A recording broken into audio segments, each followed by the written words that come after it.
Hello बच्चों, कैसे हो? बढ़िया। आप बढ़िया तो मैं भी बढ़िया। तो देखो बच्चों, आज हमें क्या पढ़ाई करनी है। आज है हमारे पास कक्षा 12 का रसायन विज्ञान का रिवीजन 2025-26 बोर्ड एग्जाम के लिए रिवीजन का लेक्चर नंबर 21 है। और इससे पहले 20 लेक्चर हो चुके हैं। आज हमारे पास है अपना लास्ट चैप्टर या फिर लास्ट यूनिट, जिसका नाम है जैव अणु, या फिर आप कह सकते हो बायोमॉलिक्यूल। तो जैव अणु या बायोमॉलिक्यूल, इस चैप्टर को आज हम रिवीजन में कंप्लीट कर देंगे। और इससे पहले जितने भी चैप्टर्स थे हम उनका रिवीजन कर चुके हैं। रिवीजन में हम पहले फास्ट ट्रैक रिवीजन लेते हैं और उसके बाद प्रीवियस ईयर और एनसीईआरटी के जो इंपॉर्टेंट क्वेश्चंस हैं उन्हें डिस्कस करते हैं। और इसी क्रम में आपको हर एक लेक्चर में आपको सारे टॉपिक्स देखने को मिलेंगे। तो यहाँ आज की पढ़ाई स्टार्ट करने से पहले सभी बच्चों को गुड इवनिंग, नमस्ते, प्रणाम, आयुष्मान भवे, दीर्घायु भवे, उत्तीर्ण भवे, यशस्वी भवे, शतायु भवे and best of luck for your exam. देखते हैं, हमारा लास्ट लेक्चर है, लास्ट ही चैप्टर है जैव अणु। जैव अणु 10वां चैप्टर है, या फिर आप कह सकते हो 10वां यूनिट है। इसे बायोमॉलिक्यूल्स भी कहते हैं। और सबसे पहले हम देखते हैं फास्ट ट्रैक रिवीजन, यानी पूरे चैप्टर को बहुत जल्दी हम रिवाइज करेंगे। कौन कौन सी बातें इस चैप्टर में हमें पता होनी चाहिए। सबसे पहले तो आपको पता होना चाहिए कि संतुलित भोजन के मुख्य घटक कार्बोहाइड्रेट, प्रोटीन, वसा, विटामिन तथा खनिज लवण हैं। ये जैव शरीर की संरचना के आधारभूत अवयव हैं, अतः इन्हें जैव अणु भी कहते हैं। हार्मोन तथा न्यूक्लिक अम्ल भी जैव अणु के अंतर्गत आते हैं। और आपको एक शब्द सिखा रखा है, एक शॉर्ट ट्रिक, प्रोची का खनिज।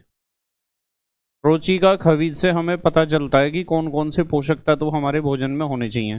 प्रोटीन, चिकनाई, कार्बोहाइड्रेट, खनिज लवण, विटामिन और जल, ये पोषक तत्व होने चाहिए। ठीक है, और यही भोजन के पोषक तत्व हैं। तो इसमें सबसे पहले बात करते हैं हम कार्बोहाइड्रेट की। कार्बोहाइड्रेट कार्बन, हाइड्रोजन और ऑक्सीजन से मिलकर बने हुए कार्बनिक यौगिक होते हैं। तो कार्बोहाइड्रेट वृहत बहुलक अणु हैं, यानी बड़े बड़े बहुलक माने जिनमें बहुत सारी एकलक इकाइयां उपस्थित हों। रासायनिक रूप से पॉलीहाइड्रोक्सी एल्डिहाइड या पॉलीहाइड्रोक्सी कीटोन, पॉलीहाइड्रोक्सी एल्डिहाइड होते हैं ये, और पॉलीहाइड्रोक्सी कीटोन भी होते हैं।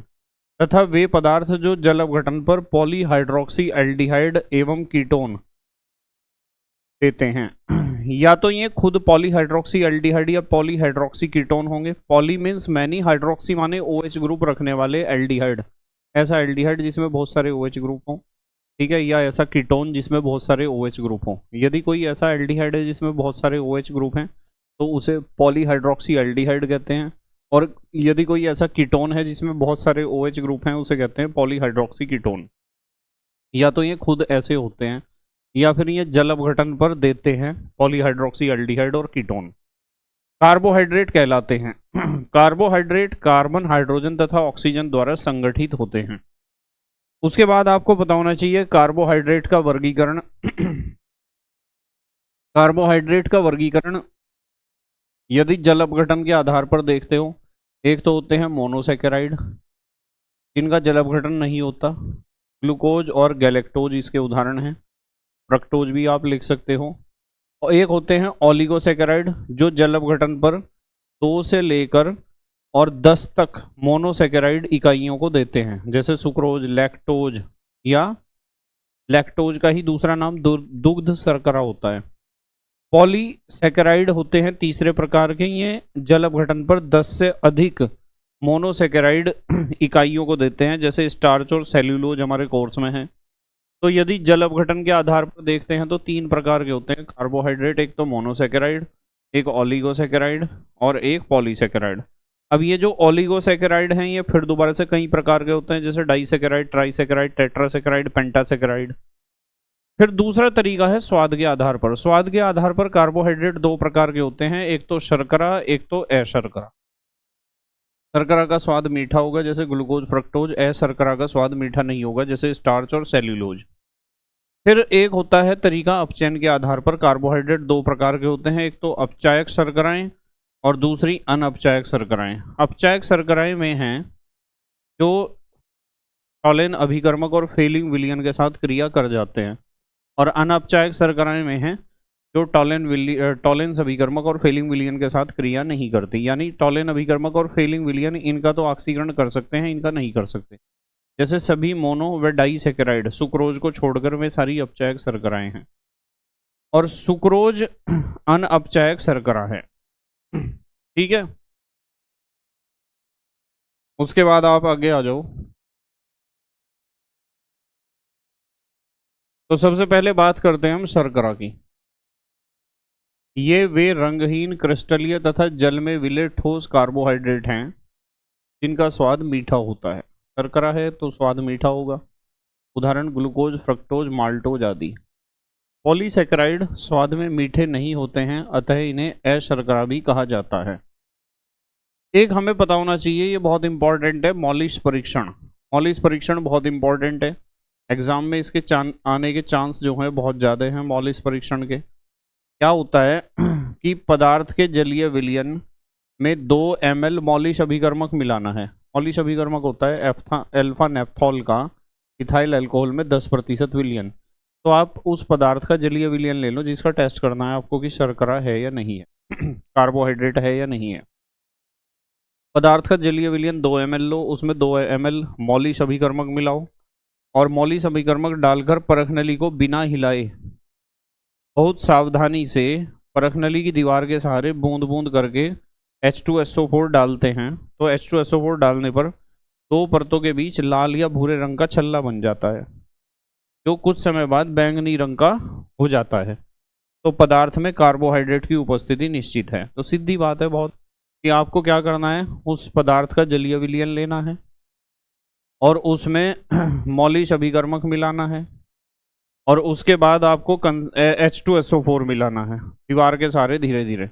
यदि भूरे रंग का छल्ला, बैंगनी रंग का छल्ला आपको देखने को मिलता है, समझ जाओ दिया गया जो पदार्थ है वो कार्बोहाइड्रेट है। तो ये टेस्ट सबको आना चाहिए।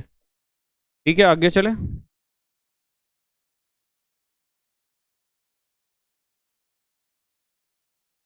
चलो आगे चलते हैं। अब हम बात करते हैं मोनोसेकेराइड्स की। मोनोसेकेराइड का मतलब जिनका जल अपघटन करने पर हमें, मतलब मोनोसेकेराइड कार्बोहाइड्रेट की सबसे छोटी इकाइयां हैं। जैसे इसमें एक ग्लूकोज है। क्या है ग्लूकोज? एक मिनट। हाँ, तो मोनोसेकेराइड का मतलब आप कह सकते हो कि कार्बोहाइड्रेट की सबसे छोटी इकाई। कार्बोहाइड्रेट इससे छोटा नहीं होता, इसीलिए इसे मोनोसेकेराइड हम कहते हैं। तो मोनोसेकेराइड, जैसे ग्लूकोज इंपॉर्टेंट है मोनोसेकेराइड में। मोनोसेकेराइड श्रेणी का सबसे महत्वपूर्ण सदस्य ग्लूकोज है। ग्लूकोज का निर्माण सुक्रोज यानी C12H22O11 तथा स्टार्च यानी C6H10O5 का होल एन से किया जाता है। अब यदि इसका जल अपघटन कर दो या उसका कर दो, आपको ग्लूकोज मिलेगा। फिर आपको ग्लूकोज के भौतिक गुण पता होने चाहिए। ग्लूकोज के भौतिक गुण। ग्लूकोज एक एल्डोहेक्सोज है। यह 2 भिन्न क्रिस्टलीय रूपों में पाया जाता है जिन्हें अल्फा और बीटा रूप कहते हैं। यह मीठा तथा जल में विलय होता है। तो ग्लूकोज की मुख्य अभिक्रियाएं आपको पता होनी चाहिए कि ग्लूकोज कौन कौन सी मुख्य अभिक्रियाएं देता है, कौन कौन से आपको रिएक्शन पता होने चाहिए ग्लूकोज के। सबसे पहले हाइड्रोक्सिल यानी OH समूह के कारण अभिक्रियाएं देखो ग्लूकोज की। आपके पास ग्लूकोज है और उसका एसिटाइल क्लोराइड से रिएक्शन करा दिया या एसिटिक एनहाइड्राइड से रिएक्शन करा दिया, तो ग्लूकोज पेंटा एसीटेट आपको मिलेगा। क्या मिलेगा? ग्लूकोज पेंटा एसीटेट। दूसरा, ग्लूकोज का यदि PCl5 से या PCl3 से रिएक्शन करा दिया या SOCl2 से करा दिया तो पेंटा क्लोरोग्लूकोज मिलेगा। 5 जगह Cl आ जाएगा, यहाँ OH था ना। ये दोनों रिएक्शन OH ग्रुप वाली हैं। PCl5, PCl3 और SOCl2 का रिएक्शन तो आपको आता ही है OH के ऊपर करना, प्राइमरी अल्कोहल के ऊपर। ठीक है, सेकेंडरी अल्कोहल के ऊपर भी आता है। उसके बाद कार्बोनिल यानी CO समूह के कारण अभिक्रियाएं। आपके पास ग्लूकोज है, उसका रिएक्शन आपने हाइड्रोक्सिल एमीन के साथ करा दिया तो ग्लूको ऑक्साइम बनेगा, और यदि HCN के साथ करा दिया तो ग्लूकोसाइनोहाइड्रिन बनेगा। ये दोनों रिएक्शन यहाँ आपको आते हैं करने। NH2OH एक बॉन्ड तोड़कर कैसे जुड़ेगा, HCN कैसे जुड़ेगा। उसके बाद यदि ग्लूकोज है उसके ऊपर फिनाइल हाइड्रोजीन का रिएक्शन आपने करा दिया तो ग्लूकोजाजोन बनेगा। ये चीजें पता होनी चाहिए आपको। उसके बाद अगली बात करते हैं। चलो हमारे पास एल्डिहाइड CHO समूह की अभिक्रियाएं देखते हैं। ग्लूकोज एक एल्डोहेक्सोज है ना, एल्डिहाइड ग्रुप होता है उसमें। तो एक तो ग्लूकोज का जब भी फेलिंग विलियन के साथ रिएक्शन दिखाना हो तो आप ऐसे लिख सकते हो 2CuO। ध्यान रखना, ये चीज मैंने पहले भी बताई है आपको। ग्लूकोज का यदि आपने फेलिंग विलियन यानी 2CuO के साथ रिएक्शन करा दिया तो आपको लाल अवक्षेप मिलेगा कॉपर ऑक्साइड का, और साथ में बनेगा ग्लूकोनिक अम्ल, यानी ग्लूकोज का ऑक्सीडेशन इसने ग्लूकोनिक एसिड में कर दिया। और यदि ग्लूकोज है, ये तो फेलिंग विलियन के साथ रिएक्शन इसने कर ली क्योंकि अब चायक शर्करा है ना। ग्लूकोज का यदि टॉलेन अभिकर्मक के साथ रिएक्शन करोगे तो आपको रजत दर्पण मिलेगा और अब भी ग्लूकोनिक एसिड बनेगा। ठीक है, देखो यहाँ लिखा हुआ है ये बात देखो, उपरोक्त दोनों अभिक्रियाएं ग्लूकोज की ऑक्सीकरण अभिक्रियाएं भी हैं। एक अपचायक शर्करा है ना ग्लूकोज, इसलिए वो फेलिंग विलियन के साथ भी रिएक्शन कर जाता है और टॉलेन अभिकर्मक के साथ भी रिएक्शन कर जाता है। दोनों उसे ऑक्सीडाइज कर देते हैं ग्लूकोज को ग्लूकोनिक एसिड में। फिर है ग्लूकोज का ऑक्सीकरण। ग्लूकोज है ब्रोमीन वाटर के साथ यदि इसका ऑक्सीडेशन करोगे तो ग्लूकोनिक एसिड बन जाएगा। इस अभिक्रिया में केवल CHO समूह ऑक्सीकृत होता है, जो CHO ग्रुप है वो COOH ग्रुप में कन्वर्ट हो जाता है। ध्यान रखना इस रिएक्शन को। दूसरा रिएक्शन ग्लूकोज है, यदि आप HNO3 के साथ इसका रिएक्शन करोगे तो HNO3 तो आपको पता है स्ट्रॉन्ग ऑक्सीडाइजिंग एजेंट है, तो इससे सैकरिक अम्ल बनेगा और इस अभिक्रिया में CHO व CH2OH दोनों समूह COOH ग्रुप में कन्वर्ट हो जाते हैं, तो सैकरिक एसिड होगा। जिन बच्चों ने प्लेलिस्ट के अनुसार देख रखा है सारे लेक्चर, उन्हें समझ में आ रहा होगा, बहुत बढ़िया। यहाँ सर ये चीज़ हमने पढ़ी थी। और हमेशा किसी भी चैप्टर का रिवीजन का लेक्चर आप देखते हो तो पहले उस चैप्टर को एक बार पढ़ना जरूरी है, तभी रिवीजन लेक्चर देखने का फायदा है। उसके बाद हम देखते हैं ग्लूकोज का अपचयन। ग्लूकोज है, यदि आप हाइड्रोजन का रिएक्शन निकल की उपस्थिति में करा दोगे तो आपको सॉर्बिटॉल मिलेगा। ग्लूकोज के ऊपर आप HI का रिएक्शन करा दोगे लाल फास्फोरस की उपस्थिति में तो नॉर्मल हेक्सेन मिलेगा। इससे पता चलता है कि इसमें हैं कार्बन परमाणु उपस्थित हैं जो सिंगल बॉन्ड से जुड़े हुए हैं। इन दो यौगिकों का बनना ग्लूकोज अणु में 6 कार्बन परमाणुओं की रिजु श्रृंखला की उपस्थिति प्रदर्शित करता है। रिजु माने सीधी श्रृंखला। फिर उसके बाद किण्वन पता होना चाहिए कि ग्लूकोज है जाइमेज एंजाइम की उपस्थिति में वो इथाइल अल्कोहल और कार्बन डाइऑक्साइड में अपघटित हो जाता है। तो ग्लूकोज के बारे में इतनी जानकारी और जरूरी है। ग्लूकोज की संरचना आपको चक्रीय संरचना बनानी आनी चाहिए ग्लूकोज की। अब ग्लूकोज के बाद आता है फ्रक्टोज। इसके बारे में भी थोड़ी सी जानकारी होनी जरूरी है कि यह ग्लूकोज के साथ मीठे फलों व शहद में पाया जाता है। औद्योगिक स्तर पर फ्रक्टोज को इनुलिन का तनु हाइड्रोक्लोरिक अम्ल द्वारा जलवघटन करके बनाया जाता है। ठीक है, ये इनुलिन है और इसका जलवघटन कर दिया तनु HCl की उपस्थिति में गर्म करके, तो आपको फ्रक्टोज मिल जाएगा। ठीक है, फैक्ट्रीज में इस तरह बनता है फ्रक्टोज। अब बात करते हैं हम ओलिगोसैकेराइड की। ओलिगोसैकेराइड जो है उसमें एक तो आपको सुक्रोज पता होना चाहिए। सुक्रोज का ये सूत्र होता है C12H22O11। सुक्रोज एक सामान्य डाइसैकेराइड है। यह जल अपघटन पर सम मोलर मात्रा में D+ ग्लूकोज तथा D- फ्रक्टोज देता है। तो यदि सुक्रोज है उसका जल अपघटन आपने कर दिया तो D+ ग्लूकोज और D- फ्रक्टोज मिलेगा। दोनों के अणुसूत्र एक जैसे ही होते हैं, C6H12O6। ग्लूकोज का भी यही होता है, फ्रक्टोज का भी।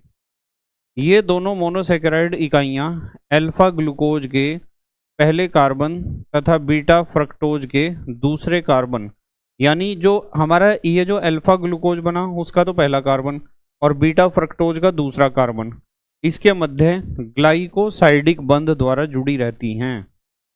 यानी ये दोनों ग्लूकोज और फ्रक्टोज, ग्लूकोज का पहला कार्बन और फ्रक्टोज का दूसरा कार्बन, इनके बीच में बॉन्ड होता है जिससे हमारा ये बनता है सुक्रोज।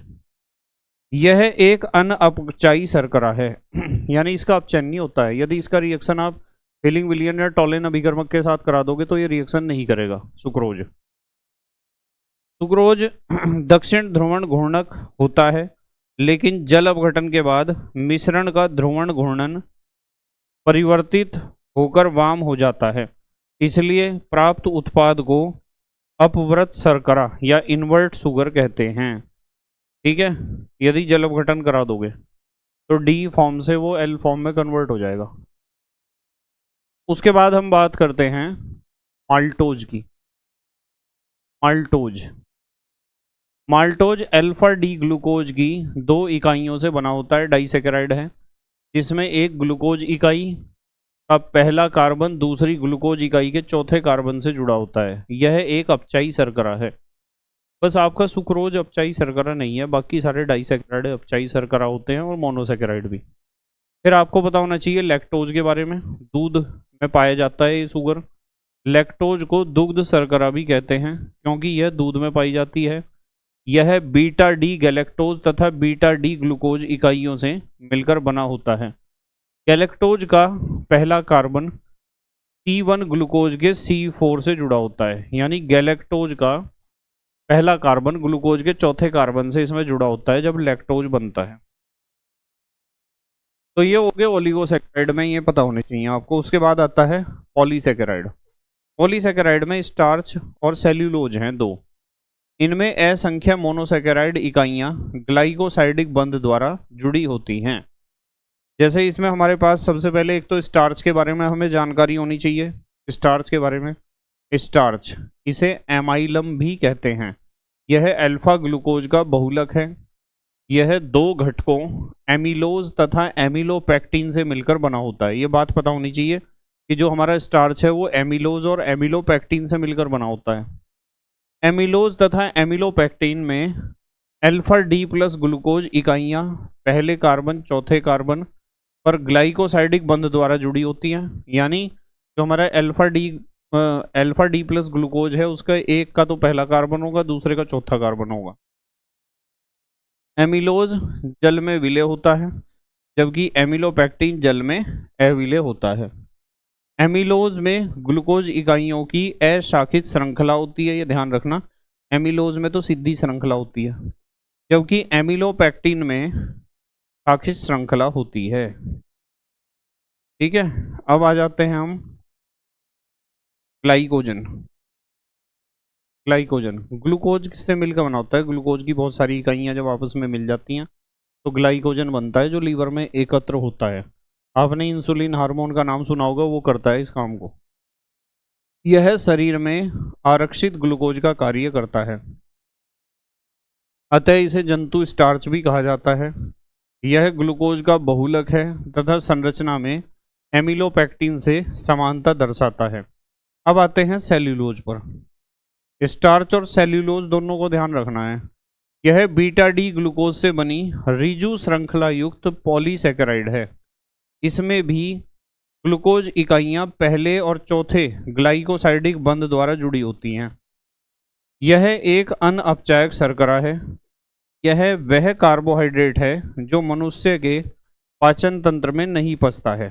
हम सेल्यूलोज को नहीं पचा सकते, ठीक है, जबकि जो घास खाने वाले जंतु हैं वे पचा सकते हैं।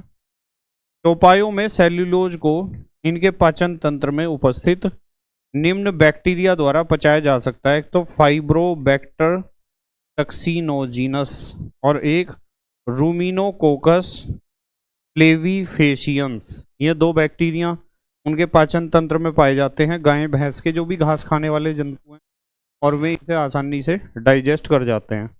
एक आपको पता होना चाहिए एमिनो अम्ल का, एमिनो एसिड। एमिनो अम्ल में 2 ग्रुप होते हैं ना, एमीन तथा कार्बोक्सिलिक, दोनों प्रकार्यात्मक समूह उपस्थित होते हैं। ये कार्बोक्सिलिक अम्लों के ऐसे व्युत्पन्न हैं जो अम्ल के एल्काइल मूलक के हाइड्रोजन परमाणुओं के एमिनो समूह द्वारा विस्थापित होते हैं। यानी आपके पास जो COOH ग्रुप वाला कोई यौगिक है जिसे आप कहते हो कार्बोक्सिलिक एसिड, उसमें से एक हाइड्रोजन निकल जाएगा, यहीं से तो निकलेगा, और उसकी जगह NH2 ग्रुप जुड़ जाएगा। देखो यहाँ एक हाइड्रोजन निकला, NH2 भी ग्रुप है और COOH भी। ये एमिनो है और ये एसिड है, इसीलिए तो इसे एमिनो एसिड कहते हैं हम, क्योंकि इसमें एमिनो NH2 ग्रुप भी है, एमीन ग्रुप, और एसिड यानी कार्बोक्सिलिक एसिड ग्रुप भी है, दोनों ग्रुप हैं। एमिनो समूह की स्थिति के अनुसार इन्हें alpha beta gamma dash dash dash इत्यादि एमिनो अम्लों में वर्गीकृत किया गया है। Alpha amino acid, beta amino acid, gamma amino acid, delta amino acid. Amino अम्ल उदासीन, अम्लीय और क्षारीय हो सकते हैं। आपको पता है उदासीन एमिनो अम्ल उसे कहते हैं जिसमें एक NH2 एक COOH ग्रुप हो, और अम्लीय एमिनो एसिड उसे कहते हैं जिसमें NH2 ग्रुप तो कम हो, COOH ग्रुप ज्यादा हो संख्या में। क्षारीय एमिनो एसिड उसे कहेंगे जिसमें NH2 ग्रुप की संख्या COOH ग्रुप से ज्यादा हो। ठीक है, बस ये बात मैंने आपको बता दी। ये लिखा हुआ है उदासीन एमिनो अम्ल, इसमें जितने NH2 ग्रुप होंगे उतने ही COOH ग्रुप होंगे। अम्लीय एमिनो अम्ल, इसमें COOH ग्रुप की संख्या ज्यादा होगी NH2 ग्रुप से, जैसे यहाँ NH2 1 है, COOH 2 हैं। फिर आता है क्षारीय एमिनो अम्ल। क्षारीय में क्या होगा? क्षारीय में NH2 ग्रुप की संख्या ज्यादा होगी COOH ग्रुप से, 2 NH2 हैं, 1 COOH ग्रुप है। फिर एमिनो अम्ल को हम देखते हैं कि ये एक आवश्यक तथा अनावश्यक एमिनो अम्ल में भी इन्हें वर्गीकृत किया जाता है। वे एमिनो अम्ल जो शरीर में संश्लेषित नहीं हो सकते तथा जिनको भोजन में लेना आवश्यक है, आवश्यक एमिनो अम्ल कहलाते हैं। अनावश्यक एमिनो अम्ल शरीर में संश्लेषित हो सकते हैं, इसलिए इन्हें भोजन के रूप में हमें ग्रहण करने की आवश्यकता नहीं है। एक आपको पता होना चाहिए पेप्टाइड बंध। जब किसी एक यौगिक के कार्बोक्सिलिक समूह की दूसरे यौगिक के एमिनो समूह के साथ क्रिया होती है, एक तो COOH ग्रुप है, दूसरा NH2 ग्रुप है, तब जो उत्पाद बनता है उसे एमाइड कहते हैं। क्या कहते हैं? एमाइड। ठीक है, देखो ये तो है COOH ग्रुप वाला और ये है NH2 ग्रुप वाला यौगिक। जब दोनों मिलेंगे तो यहाँ से H2O निकल जाएगा, तो RCONHR ये बनेगा ना, तो ये एमाइड बन गया। और इसमें जो ये बीच में बॉन्ड बना ना, ये इसे कहते हैं पेप्टाइड बॉन्ड, इसे पेप्टाइड बॉन्ड कहते हैं। अतः एमाइडों में रासायनिक रूप से सक्रिय भाग CONH ये होता है। इस प्रकार के एमाइड बंध को पेप्टाइड बंध कहते हैं। क्या कहते हैं? Peptide bond. जब जब COOH कार्बोक्सिलिक एसिड और एमीन आपस में जुड़ते हैं, एमिनो अम्ल के परस्पर संगठन से बने उत्पाद को पेप्टाइड कहते हैं। पॉलीपेप्टाइड में 10 से अधिक एमिनो अम्ल होते हैं। बहुत सारे एमिनो एसिड जब आपस में मिलते हैं तो क्या बनता है? प्रोटीन। अब बात करेंगे प्रोटीन की। प्रोटीन उच्च अणुभार वाले नाइट्रोजन युक्त जटिल कार्बनिक यौगिक हैं। एमिनो अम्ल प्रोटीन की आधारभूत इकाई हैं, यानी एमिनो एसिड जब आपस में मिलते हैं तो प्रोटीन बनता है। ये वनस्पतियों तथा जंतुओं में प्रचुरता से पाए जाते हैं। दूध, दही, पनीर, मांस, अंडा, मछली आदि जंतु प्रोटीन के मुख्य स्रोत हैं। दालें, अनाज, मटर, फली, मूंगफली और सोयाबीन वनस्पति प्रोटीन के मुख्य स्रोत हैं। आपको पता ही है प्रोटीन कहाँ कहाँ पाया जाता है। ठीक है, अब हम बात करेंगे प्रोटीन का महत्व। प्रोटीन क्यों हमारे लिए इम्पोर्टेंट है? हमारे भोजन के अवयवों में प्रोटीन सबसे महत्वपूर्ण है। शरीर की वृद्धि व क्षतिग्रस्त कोशिकाओं और ऊतकों का सुधार करने के लिए शरीर को इनकी आवश्यकता होती है। प्रोटीन हमारे शरीर में पाए जाने वाले रक्त आदि की pH को भी बनाए रखते हैं। ठीक है, pH भी मेंटेन करते हैं। अब ये बात हम यहाँ भी पढ़ेंगे प्रोटीन के कार्य में। प्रोटीन के कार्य, नंबर 1 पेशियों का निर्माण, नंबर 2 शरीर की वृद्धि तथा क्षतिग्रस्त कोशिकाओं तथा ऊतकों का सुधार, नंबर 3 एंजाइम तथा हार्मोन का संश्लेषण, नंबर 4 रक्त व शरीर के अन्य द्रवों की pH पर नियंत्रण, नंबर 5 एंटीबॉडीज के रूप में शरीर की सुरक्षा, नंबर 6 आनुवांशिक लक्षणों के विकास एवं गति आदि का नियंत्रण। तो ये प्रोटीन के कार्य हैं। फिर अगला टॉपिक हमारा आता है प्रोटीन का विकृतीकरण। प्रोटीन की संरचना जब बिगड़ जाती है, जब प्राकृतिक प्रोटीन में भौतिक परिवर्तन जैसे ताप में परिवर्तन अथवा रासायनिक परिवर्तन जैसे pH में परिवर्तन करते हैं, तो प्रोटीन में उपस्थित हाइड्रोजन आबंधों के टूटने से प्रोटीन की जैविक सक्रियता समाप्त हो जाती है। इसे प्रोटीन का विकृतीकरण कहा जाता है। तो इसे कहते हैं प्रोटीन का खराब हो जाना। अब आपको प्रोटीन के टेस्ट भी आने चाहिए करने। प्रोटीन का परीक्षण नंबर 1, प्रोटीन को सांद्र नाइट्रिक अम्ल के साथ गर्म करने पर वह पीला रंग देती है। कैंथोप्रोटिक टेस्ट कहते हैं इसे, कि आप प्रोटीन लो, कंसंट्रेट नाइट्रिक एसिड के साथ उसे गर्म कर दो, पीले रंग का यदि विलयन आपको मिल गया तो समझ जाओ दिया गया पदार्थ प्रोटीन है। इसे जैंथोप्रोटिक टेस्ट कहते हैं। अब कभी कभी ये जो नाइट्रिक एसिड है वो हमारे हाथ पर जब गिरता है ना, यदि नाइट्रिक एसिड के संपर्क में आपकी स्किन आ गई तो पीले पीले हो जाएंगे आपके हाथ भी, जहाँ जहाँ टच करेगा नाइट्रिक एसिड, क्योंकि हमारी स्किन में भी प्रोटीन तो है ना। और नाइट्रिक एसिड अपने हमारे हाथ ऐसे हो जाएंगे जैसे हल्दी लगा रखी हो, और उतरने का नहीं, वो बहुत दिनों बाद ठीक होगा अपने आप जाकर। एमाइड आबंध यानी पेप्टाइड आबंध युक्त यौगिकों में कॉपर सल्फेट की अति तनु विलयन डालने पर लाल या बैंगनी रंग उत्पन्न हो जाता है। ठीक है, लाल। यह परीक्षण ब्यूरेट परीक्षण कहलाता है, इसे हम कहते हैं ब्यूरेट टेस्ट। दोनों टेस्ट आपको पता होने चाहिए। प्रोटीन के बाद हमें पता होना चाहिए थोड़ा सा एंजाइम के बारे में भी। एंजाइम ये उच्च अणुभार वाले नाइट्रोजन युक्त जटिल कार्बनिक यौगिक होते हैं। वास्तव में ये प्रोटीन होते हैं एंजाइम भी प्रोटीन ही है। ये जीवित कोशिकाओं में उत्पन्न होते हैं तथा उनमें घटित होने वाली अभिक्रियाओं को उत्प्रेरित करते हैं, अतः जैव उत्प्रेरक भी कहलाते हैं। उदाहरण इन्वर्टेज, जाइमेज आदि। तो इन्हें आप जैव उत्प्रेरक या जैव रासायनिक उत्प्रेरक भी कह सकते हो। और एक आपको पता होने चाहिए हार्मोन। ये शरीर में विशिष्ट कोशिकाओं द्वारा उत्पन्न रासायनिक पदार्थ हैं, अंतःस्रावी ग्रंथियों से ही तो निकलते हैं हार्मोन, जिनके कई महत्वपूर्ण शारीरिक क्रियात्मक कार्य हैं। ये जिन कोशिकाओं में बनते हैं वहां से ये लक्ष्य कोशिकाओं तक रक्त की धारा द्वारा पहुंचते हैं, यानी सीधे अंतःस्रावी ग्रंथियों से निकलकर सीधे रक्त में घुल जाते हैं। रासायनिक संरचना के आधार पर हार्मोन को 3 श्रेणियों में वर्गीकृत किया गया है: स्टीरॉयड हार्मोन, पेप्टाइड हार्मोन और एमीन हार्मोन। ठीक है, अब थोड़ी सी बात करते हैं विटामिन के बारे में। जल्दी जल्दी से सुन लो और ध्यान से सुनते रहना, फॉन्ट थोड़ा छोटा है। विटामिन, विटामिन में सबसे पहले यहाँ हम विटामिन की बात करेंगे, यहाँ उसका स्रोत और फिर उसकी कमी से होने वाले रोग और उस रोग के लक्षण क्या हैं, ये विटामिन के बारे में हम पढ़ेंगे। आप ध्यान से सुनते रहना, पहले से पढ़ते हुए आ रहे हो आप, आपको सिर्फ रिवाइज करना है। विटामिन ए का नाम होता है रेटिनॉल, और ये दूध, मक्खन, अंडा, मछली, कॉड लिवर ऑयल, सब्जियां, हरी सब्जियों में पाया जाता है। और इसकी कमी से रतौंधी रोग होता है, जीरोफ्थैल्मिया होता है। रतौंधी रोग कम प्रकाश में न देख पाना, आंखों से लिसलिसा पदार्थ रिसना, कॉर्निया में कैरेटिनीकरण, धब्बे दिखना, अल्सर बनना तथा फोटोफोबिया यानी रोशनी से डरना। तो ये जो है रतौंधी और जीरोफ्थैल्मिया के लक्षण हैं, विटामिन ए की कमी से होता है। विटामिन B1 का नाम होता है थायमीन। यह पाया जाता है दाल, गेहूं की भूसी, हरी सब्जियां, अनाज, दूध आदि में। और विटामिन B1 की कमी से होता है बेरी और लकवा रोग भी इसे कहते हैं। इसमें जो है कम वृद्धि, भूख तथा वजन में कमी, मानसिक अपकर्ष, ठीक है, और मांसपेशियों का क्षय तथा ओइडीमा, ये सारे लक्षण इसमें देखने को मिलेंगे। फिर आता है विटामिन B2 जिसे राइबोफ्लेविन भी कहते हैं।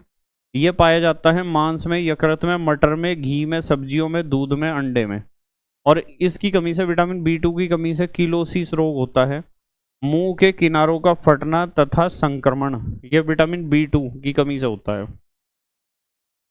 चलें आगे। उसके बाद आता है विटामिन B12 जिसे साइनोकोबालामीन कहते हैं। यह पाया जाता है यकृत, पनीर, दूध, मछली, मांस में। और इसकी कमी से होता है परनीसियस एनीमिया, अपरिपक्व आकार में बड़ी नाभिक सहित RBC जिसमें हीमोग्लोबिन कम होता है, यानी ये रक्त अल्पता है। एनीमिया का मतलब होता है रक्त अल्पता, खून की कमी। विटामिन C का नाम होता है एस्कॉर्बिक अम्ल, ये खट्टे फलों में पाया जाता है, आपको पता है। और विटामिन C की कमी से कौन सा रोग होता है? स्कर्वी। स्कर्वी की लक्षण है घाव देर से भरना, दांतों व मसूड़ों से खून आना, हड्डियों का कमजोर होना, ये स्कर्वी के लक्षण हैं। उसके बाद आता है विटामिन डी, जिसे कैल्सीफेरोल भी कहते हैं। ये विटामिन के नाम भी आपको पता होने चाहिए। विटामिन डी आपको पता है कॉड लिवर ऑयल, मक्खन, दूध, पनीर, जिगर आदि सूर्य के प्रकाश में इसका संश्लेषण शरीर द्वारा भी हो सकता है। सूर्य की किरणों की उपस्थिति में त्वचा में स्थित आर्गोस्टिरोल पराबैंगनी किरणों के प्रभाव में विटामिन D2 में बदल जाता है। यानी सूर्य के प्रकाश में यदि आप सीधे बैठोगे सुबह को या शाम को, तो विटामिन डी आपकी बॉडी में बनेगा। और इस विटामिन डी की कमी से रिकेट्स होता है, जिसे सूखा रोग भी कहते हैं बच्चों में, और ऑस्टियोमेलिसिस होता है बड़ों में। हड्डियों का मुड़ना तथा नरम होना, जोड़ों में सूजन, दांतों में विकृति, विटामिन डी की कमी से ये रोग होते हैं। उसके बाद आता है हमारा विटामिन ई, जिसे टोकोफेरोल भी कहते हैं। ये वनस्पति तेल, दूध, गहरी हरी पत्तियों वाली सब्जियों में, अंडा, मछली, गुर्दा, यकृत आदि में पाया जाता है। और जंतुओं में पेशीय ताकतों का क्षय, इसकी कमी से मसल्स पावर कम हो जाती है विटामिन ई की कमी से। और इसमें जो है प्रजनन क्षमता का ह्रास तथा मांसपेशियों में दुर्बलता, ये लक्षण देखने को मिलता है। उसके बाद आता है विटामिन फाइबोक्विनोन, इसे कहते हैं फाइलोक्विनोन। और ये विटामिन के पाया जाता है सोयाबीन, गोभी, तेल, टमाटर, हरी सब्जियों में। इसकी कमी से रुधिर बहने का रोग, यानी चोट लगने पर खून का बहना नहीं रुकता, रक्तस्राव भी इसे कहते हैं। रुधिर के थक्के सरलता से न बनना, चोट लगने पर जो है आपका ब्लीडिंग नहीं रुकेगा, ब्लीडिंग होता रहेगा यदि विटामिन के की कमी होगी। उसके बाद हमें पढ़ना है न्यूक्लिक अम्ल। आपको पता है न्यूक्लिक अम्ल, न्यूक्लिक अम्ल का मतलब है डीएनए और आरएनए की बात कर रहे हैं हम। डीएनए और आरएनए की बात कर रहे हैं, ये होते हैं nucleic acid. Deoxy ribonucleic acid और राइबोन्यूक्लिक एसिड, या न्यूक्लिक अम्ल भी आप इन्हें कह सकते हो। न्यूक्लिक अम्ल अति उच्च अणुभार वाले वृहद अणु हैं, वृहद माने बड़े। ये मुख्यतः दो प्रकार के होते हैं, डीऑक्सी राइबोन्यूक्लिक अम्ल यानी डीएनए, तथा राइबोन्यूक्लिक अम्ल अर्थात आरएनए। इन्हें पॉलीन्यूक्लियोटाइड भी कहते हैं, क्योंकि ये न्यूक्लियोटाइडों की लंबी श्रृंखला वाले बहुलक होते हैं। दोनों प्रकार के न्यूक्लिक अम्लों के 3 मूल घटक होते हैं। पेंटोज शर्करा, ध्यान रखना, पेंटोज शर्करा, नाइट्रोजन युक्त विषम चक्रीय यौगिक जिन्हें क्षारक कहते हैं, तथा फास्फेट समूह। तो पेंटोज शर्करा, क्षारक और फास्फेट समूह। आरएनए अणुओं में राइबोज शर्करा होती है, जबकि डीएनए अणुओं में डीऑक्सी राइबोज शर्करा होती है। डीएनए में 4 क्षारक एडिनिन, ग्वानिन, साइटोसिन तथा थाइमीन होते हैं। तो ध्यान रखना, डीएनए में होता है एडिनिन, ग्वानिन, साइटोसिन और थाइमीन। आरएनए के प्रथम 3 क्षारक समान है। आरएनए में भी एडिनिन होगा, साइटोसिन होगा, नहीं एडिनिन होगा, ग्वानिन होगा, साइटोसिन होगा, थाइमीन नहीं होगा। परंतु चतुर्थ क्षारक यूरेसिल होता है। तो चौथा जो है, जो डीएनए में थायामीन है, डीएनए में तो थायमीन होता है और आरएनए में होता है यूरेसिल। ये भी क्वेश्चन आता है परीक्षा में। न्यूक्लिक अम्ल जीवों की कोशिकाओं में, कोशिका के नाभिक में उपस्थित होते हैं, इसीलिए तो इन्हें न्यूक्लिक एसिड कहते हैं। न्यूक्लिक शब्द आया न्यूक्लियस से, न्यूक्लियस माने नाभिक। जीवों की अनुवांशिक सूचना न्यूक्लिक अम्लों में संचित होती है। अनुवांशिक सूचना। अब आ जाते हैं, ये तो फास्ट ट्रैक रिवीजन हो गया। जल्दी से 1 नंबर वाले क्वेश्चन यानी बहुविकल्पीय प्रश्नों पर आते हैं। क्वेश्चन आप पहले भी कर चुके हैं ये सारे। सबसे पहला क्वेश्चन है, माल्टोज बना होता है। माल्टोज जो है अल्फा डी ग्लूकोज इकाइयों यानी 2 ग्लूकोज की इकाइयों से बना होता है माल्टोज। दूसरा क्वेश्चन है, किस विटामिन के अभाव में स्कर्वी होता है? तो आपको पता है विटामिन सी की कमी से होता है स्कर्वी रोग। तीसरा क्वेश्चन है, किस विटामिन की कमी से रतौंधी होता है? तो आपको पता है विटामिन ए की कमी से रतौंधी होता है। उसके बाद अगला क्वेश्चन है नंबर 4, न्यूक्लिक अम्ल में न्यूक्लियोटाइड आपस में जुड़े होते हैं फास्फोडाइएस्टर बॉन्ड द्वारा। फास्फोडाइएस्टर बॉन्ड द्वारा जुड़े होते हैं। 5वां क्वेश्चन है, यौगिक जो डाइसैकेराइड नहीं है। भाई डाइसैकेराइड सेल्यूलोज नहीं है, पॉलीसैकेराइड है। ये डाइसैकेराइड है, लैक्टोज भी, माल्टोज भी, सुक्रोज भी। सेल्यूलोज और स्टार्च पॉलीसैकेराइड है, ग्लाइकोजन भी पॉलीसैकेराइड है। छठा क्वेश्चन है, ग्लूकोज, ये वाला क्वेश्चन, ग्लूकोज या एल्डिहाइड टॉलेन अभिकर्मक से क्रिया करके बनाता है।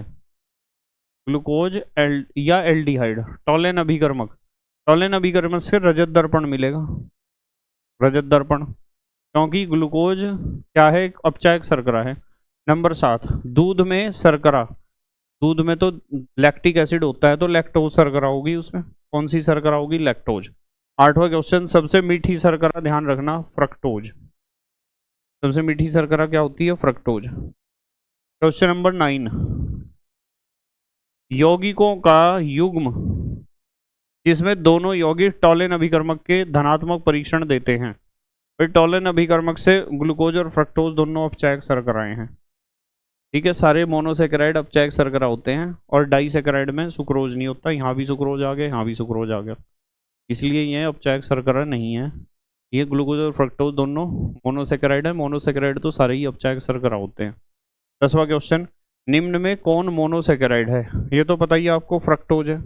स्टार्च पॉलीसेकेराइड है, डाइसेकेराइड डाइसेकेराइड, और फ्रक्टोज मोनोसेकेराइड। नेक्स्ट अगला क्वेश्चन 11वां, कौन सा डाइसेकेराइड है, याद करने वाले क्वेश्चन है। ग्लूकोज, फ्रक्टोज और जाइलोज मोनोसेकेराइड ये डाइसेकेराइड, डाइसेकेराइड कौन सा है, सुक्रोज। 12वां क्वेश्चन, सेल्यूलोज के पूर्ण जल अपघटन से प्राप्त होता है, याद रखने वाला क्वेश्चन है। सेल्यूलोज के जल अपघटन से ग्लूकोज मिलेगा, डी ग्लूकोज। उसके बाद 13वां क्वेश्चन, निम्नलिखित में से कौन सी अभिक्रिया एंजाइम पेप्सिन द्वारा जल अपघटित होती है। पेप्सिन, पेप्सिन प्रोटीन को, प्रोटीन के पाचन में पेप्सिन का इस्तेमाल होता है ना। ठीक है, आप ये जो पाचन तंत्र पढ़ते हो बायोलॉजी में, उसमें भी पढ़ाया जाता है, प्रोटीन को पचाने का काम पेप्सिन का होता है। नेक्स्ट अगला क्वेश्चन, ग्लूकोज अपचायक गुण प्रदर्शित करता है क्योंकि इसमें होता है एल्डिहाइड। क्या होता है, एल्डिहाइड। 15वां क्वेश्चन, ग्लूकोज में कितने प्राथमिक अल्कोहल होते हैं। ग्लूकोज में प्राइमरी अल्कोहल तो एक ही होगा, CHO, CH2H, CH2H, CH2H, CH2H, CHOH होंगे 4, और फिर एक होगा CH2OH। जो CH2OH है वो प्राथमिक अल्कोहल है। 16वां क्वेश्चन, एंजाइम होते हैं, एंजाइम तो सारे प्रोटीन होते हैं ना, अभी थोड़ी देर पहले भी हमने पढ़ा। 17वां क्वेश्चन, एमिनो अम्ल निम्न के निर्माण की, एमिनो अम्ल प्रोटीन के निर्माण की तो इकाई है, प्रोटीन एमिनो अम्ल से ही तो मिलकर बनते हैं। नेक्स्ट 18वां क्वेश्चन, विटामिन B1 का रासायनिक नाम है, नाम सबके याद होने चाहिए। विटामिन B1 का नाम है थायमीन। क्या नाम है, थायमीन। हाँ ठीक है। 19वां क्वेश्चन, पिरिडॉक्सिन नाम है, पिरिडॉक्सिन विटामिन B6 का नाम है, विटामिन B6 का। 30वां क्वेश्चन, इनुलिन के जल अपघटन से प्राप्त होता है, ये भी याद करने वाले क्वेश्चन है, फ्रक्टोज। इनुलिन के जल अपघटन से फ्रक्टोज मिलता है। 21वां क्वेश्चन, एस्कॉर्बिक अम्ल नाम है, एस्कॉर्बिक अम्ल विटामिन C का नाम है जिसकी कमी से स्कर्वी रोग होता है, विटामिन C का नाम एस्कॉर्बिक अम्ल है। नेक्स्ट 22वां क्वेश्चन, डीएनए में कौन सा क्षारक नहीं होता है, डीएनए में नहीं होता यूरेसिल, यूरेसिल आरएनए में होता है, डीएनए में यूरेसिल की जगह थायमीन होता है, ध्यान रखना इस चीज को, बहुत इंपॉर्टेंट क्वेश्चन है ये। 23वां क्वेश्चन, निम्नलिखित में से कौन सा धनात्मक फेलिंग विलियन परीक्षण देता है। भाई ग्लूकोज देगा, ये नहीं देगा, ये भी नहीं देने का, ये भी नहीं देने का। मोनोसेकेराइड तो सारे देते हैं, डाइसेकेराइड में सुक्रोज को छोड़कर बाकी सब देते हैं। फेलिंग विलियन परीक्षण अपचायक शर्कराएं है ना। इस 24वें क्वेश्चन को तो अपने आप देख लेना। आ जाओ, अति लघु उत्तरीय प्रश्न, 2 नंबर वाले क्वेश्चन पर हम आ चुके हैं। पहला क्वेश्चन है, डीएनए में पाए जाने वाले 4 क्षारकों की संरचना लिखिए। तो एडिनिन, ग्वानिन, साइटोसिन और थाइमिन के स्ट्रक्चर बनाने हैं आपको, ये स्ट्रक्चर चारों बनाने आने चाहिए आपको। ठीक है, फ्रेश लेक्चर में सिखाए हैं, इनकी प्रैक्टिस कर लेना बिल्कुल। दूसरा क्वेश्चन है, एक डाइसेकेराइड का सूत्र व नाम लिखिए। तो कर दोगे, डाइसेकेराइड सुक्रोज लिख दो, सूत्र इसका ये रहा, इन्हीं जो सुक्रोज ही तो है। नंबर 3, मॉलिस परीक्षण क्या है, मॉलिस परीक्षण क्या है। पदार्थ के जलीय विलयन 2 ml में 2 ml मॉलिस अभिकर्मक मिलाओ, अभी पढ़ा था थोड़ी देर पहले, अल्फा नेफ्थोल का इथाइल अल्कोहल में 10% विलयन, और इसे डालकर परखनली को बिना हिलाए बहुत सावधानी से परखनली की दीवार के सारे बूंद बूंद करके क्या डालना है आपको, H2SO4 डालने पर 2 परतों के बीच में लाल या भूरे रंग का छल्ला बनता है। ठीक है, जो बाद में कैसे रंग का हो जाता है, थोड़ी देर बाद बैंगनी रंग का। इससे पता चलता है कि हमारे पास क्या है, कार्बोहाइड्रेट है, दिया गया पदार्थ। अब वैसे बार बार मुझे रिपीट नहीं करना चाहिए, जो क्वेश्चन हमने कर लिया उसे रिपीट नहीं करना चाहिए। नंबर 4, अगला क्वेश्चन, दूध में उपस्थित शर्करा का नाम बताइए, इसमें कितनी मोनोसेकेराइड इकाइयाँ उपस्थित होती हैं, इस प्रकार के ओलिगोसेकेराइड क्या कहलाते हैं। दूध में लैक्टोज शर्करा होती है, इसमें मोनोसेकेराइड इकाइयों की 2 इकाइयाँ हैं, बीटा डी गैलेक्टोज और बीटा डी ग्लूकोज उपस्थित होती हैं। ऐसे ओलिगोसेकेराइड को डाइसेकेराइड कहते हैं क्योंकि इसमें 2 मोनोसेकेराइड इकाइयाँ उपस्थित हैं। दूध में शर्करा कौन सी होती है, लैक्टोज, ध्यान रखना। 5वां क्वेश्चन, सुक्रोज के अम्ल उत्प्रेरित जल अपघटन के लिए सक्रियण ऊर्जा कितनी है, 6.22 किलो जूल प्रति मोल है, जबकि इन्वर्टेज एंजाइम यदि इसमें डाल दिया तो उत्प्रेरित जल अपघटन के लिए सक्रियण ऊर्जा का मान घट के 2.15 किलो जूल प्रति मोल है। समझाइए भाई, जब आप एंजाइम का इस्तेमाल कर रहे तो वो उत्प्रेरक है, धनात्मक उत्प्रेरक, जैव उत्प्रेरक, तो वो सक्रियण ऊर्जा को घटा देगा। यहाँ से यहाँ लिया आपको बताया, धनात्मक उत्प्रेरक सक्रियण ऊर्जा को घटा देते हैं, जिसके कारण अभिक्रिया का वेग बढ़ जाता है। तो ये कारण बताना है कि आपने जो इन्वर्टेज एंजाइम इस्तेमाल करा वो जैव उत्प्रेरक है और धनात्मक उत्प्रेरक है जो सक्रियण ऊर्जा को घटा देगा। नेक्स्ट अगला क्वेश्चन है, मोनोसेकेराइड क्या होते हैं, बता दोगे मोनोसेकेराइड। 7वां क्वेश्चन है, अपचायक शर्करा क्या होती हैं। भाई अपचायक शर्करा वे हैं जो फेलिंग विलियन और टॉलेन अभिकर्मक द्वारा ऑक्सीकृत हो जाती हों, और वे सारे मोनोसेकेराइड हैं और सारे डाइसेकेराइड हैं सुक्रोज को छोड़कर। सुक्रोज एक डाइसेकेराइड है पर अपचायक शर्करा नहीं है, उनमें CHO ग्रुप होता है। उसके बाद आ जाओ आप, 8वां क्वेश्चन है हमारे पास, कैसे सिद्ध करोगी कि ग्लूकोज में 5 OH समूह हैं, अथवा रासायनिक समीकरण देते हुए सिद्ध कीजिए कि ग्लूकोज में 5 OH समूह हैं। बहुत इंपॉर्टेंट क्वेश्चन है। उसका तरीका ये है कि आप जो है ना ग्लूकोज का रिएक्शन करा दो PCl5 के साथ। जब ग्लूकोज का PCl5 के साथ रिएक्शन कराओगे तो 5 जगह Cl आ जाएगा। इससे पता चला 5 क्या है OH समूह, एक तो प्राइमरी अल्कोहल, 4 सेकेंडरी अल्कोहल। ये है तरीका 5 OH समूह को दिखाने के लिए। अगला क्वेश्चन है 9वां क्वेश्चन, D+ और L- ग्लूकोज की संरचना लिखिए। संरचना लिखिए कहा है और कुछ नहीं कहा। D+ ग्लूकोज और L- ग्लूकोज, यहाँ देख लो इस कार्बन को, H इधर है, OH इधर, इसमें H इधर, OH इधर, सिर्फ इस कार्बन पर हाइड्रोजन और ऑक्सीजन की स्थिति बदलनी है आपको, बाकी सब सेम है। अगला क्वेश्चन है, ग्लूकोज के पेंटा एसीटेट में आप एल्डिहाइड समूह की अनुपस्थिति को कैसे समझाएंगे। ग्लूकोज के पेंटा एसीटेट में ये ग्लूकोज है, इसका या तो रिएक्शन करा दो एसिटाइल क्लोराइड के साथ या फिर करा दो एसिटिक एनहाइड्राइड के साथ, किसी के साथ रिएक्शन करा दो दोनों में से, तो ये ग्लूकोज का पेंटा एसीटेट बन जाएगा। ये बन गया ग्लूकोज का पेंटा एसीटेट। अब ग्लूकोज का पेंटा एसीटेट का रिएक्शन कराना है आपको। देखो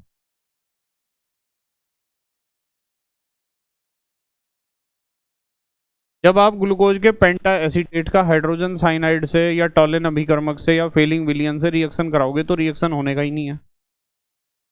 रिएक्शन नहीं होगा तो इससे पता चलता है कि उसमें या तो CHO ग्रुप है ही नहीं, और यदि है तो वो रिएक्शन के लिए अवेलेबल नहीं है। ये बात लिखनी है यहाँ। मतलब आप जो है ना पहले तो इस रिएक्शन को लिख दो कि ग्लूकोज, या डायरेक्ट इस रिएक्शन को लिखना चाहो लिख दो। उसके बाद इसके आगे आप लिख दो कि यहाँ जो है आपने रिएक्शन कराया हाइड्रोजन साइनाइड का या फेलिंग विलियन का, फेलिंग सॉल्यूशन का या टॉलेंस रिएजेंट का, और आगे लिखो नो रिएक्शन, कोई रिएक्शन नहीं हुआ। रिएक्शन नहीं हुआ इसका मतलब ये है कि या तो इसमें CHO ग्रुप है ही नहीं, और या फिर CHO ग्रुप है तो रिएक्शन के लिए उपलब्ध नहीं है वो। बस ये लिखना है आपको, फालतू की चीज़ नहीं लिखनी कुछ भी, पॉइंट टू पॉइंट बात करो। 11वां क्वेश्चन है हमारे पास, फ्रक्टोज फेलिंग विलियन को अपचयित कर देता है जबकि उसमें कीटोन समूह होता है, क्यों भाई? कीटोन समूह होता है क्यों? फ्रक्टोज जो है वो एक मोनोसेकेराइड है। देखो कीटोन समूह है फिर भी वो एक अपचायक शर्करा है। देखो क्या लिखा हुआ है, फ्रक्टोज टॉलिन अभिकर्मक तथा फेलिंग विलियन द्वारा ऑक्सीकृत होकर क्रम से रजत दर्पण तथा लाल अवक्षेप बनाता है। इसका कारण यह है कि क्षार की उपस्थिति में फ्रक्टोज इनॉलीकरण की प्रक्रिया से गुजरता है तथा इसका ग्लूकोज में पुनर्विन्यास हो जाता है। कीटो इनॉल समावयवता समझते हो? तो कीटो माने CHO, कीटो माने CO, और इनॉल माने इनॉल, जिसमें डबल बॉन्ड भी हो और OH ग्रुप भी हो। तो वो क्या, फ्रक्टोज का इनॉलीकरण होने से, पुनर्विन्यास होने से वो ग्लूकोज बन जाता है, और ग्लूकोज बन जाता है तो एल्डिहाइड समूह की तरह वो अपचयित ऑक्सीकृत हो जाएगा। ठीक है, ये ध्यान रखना पॉइंट जो बताया मैंने आपको क्यों हुआ। उसके बाद अगला 12वां क्वेश्चन है, किस बैक्टीरिया की सहायता से पशु सेल्यूलोज को पचाते हैं? तो अभी हमने पढ़ा है फाइब्रोबैक्टर सक्सिनोजीनस और रूमिनोकोकस फ्लेविफेसियंस। ध्यान रखना इनका नाम, एक का तो नाम याद रख ही लेना। 13वां क्वेश्चन है, अंडे को उबालने पर उसमें उपस्थित जल कहाँ चला जाता है? जब जल कहाँ चला जाता है? जब अंडे को उबाला जाता है तो इसकी गोलिकाकार प्रोटीन विकृत हो जाती है। उपस्थित जल संभवतः विकृतीकरण के दौरान अवशोषित अथवा अधिशोषित हो जाता है तथा लुप्त हो जाता है। यानी वो प्रोटीन का विकृतीकरण हो रहा ना, इसलिए होता है वो जल, या तो वो अवशोषित हो जाएगा या फिर अधिशोषित हो जाएगा। अधिशोषित होने का मतलब क्या है? आप अभी तो मैं डिटेल में इसके बारे में बात नहीं करूंगा। अधिशोषण को यदि डिटेल में जानना है, डिटेल में आपको, तो आप यूट्यूब पर सर्च कर सकते हो, अधिशोषण बाय KMD सहारनपुर। अधिशोषण अवशोषण से अलग चीज है। 14वें का पहला है, एमिनो अम्लों की उभयधर्मी प्रकृति की व्याख्या कीजिए। भाई एमिनो एसिड जो है उसमें NH2 ग्रुप भी होता है और COOH ग्रुप भी होता है। ये तो होता है क्षारीय प्रकृति का और ये अम्लीय प्रकृति का। तो यदि एमिनो एसिड की आप अम्ल के साथ रिएक्शन कराओगे तो वो क्षार की तरह बिहेव करेगा, और क्षार के साथ रिएक्शन कराओगे तो वो अम्ल की तरह बिहेव करेगा, इसलिए उभयधर्मी होती है प्रकृति। दूसरा है, न्यूक्लिक अम्ल क्या हैं?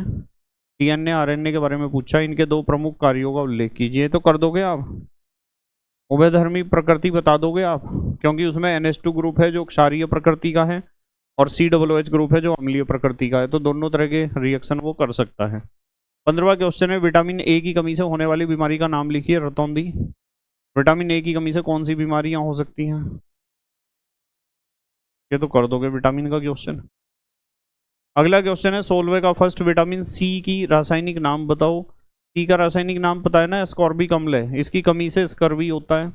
हमारे शरीर में विटामिन C संचित क्यों नहीं होता है? क्योंकि जल में घुलनशील है। जो भी विटामिन पानी में घुलेगा वो यूरिन यानी मूत्र के साथ बाहर निकलता रहेगा। ठीक है, चलो अगला क्वेश्चन है, RNA पर संक्षिप्त टिप्पणी लिखिए। RNA पर टिप्पणी आप लिख सकते हो, राइबो न्यूक्लिक एसिड, प्रोटीन संश्लेषण इसका काम होता है। अब आगे हम अगले पड़ाव पर, चौथे पड़ाव पर आ चुके हैं, लघु उत्तरीय प्रश्न भाग 1, 3 नंबर वाले। पहला क्वेश्चन है, टॉलेन अभिकर्मक क्या है? इसकी ग्लूकोज के साथ अभिक्रिया का रासायनिक समीकरण लिखिए। ठीक है, टॉलेन अभिकर्मक ये होता है अमोनिया में सिल्वर नाइट्रेट विलयन, बस ये टॉलेन अभिकर्मक है। और जब भी आप इसकी ग्लूकोज के साथ रिएक्शन करोगे ना, टॉलेन अभिकर्मक को ऐसे ही लिखना है परीक्षा में, Ag2O। जब भी रिएक्शन करोगे तो क्या होगा, इस CHO का ऑक्सीडेशन हो जाएगा COOH में।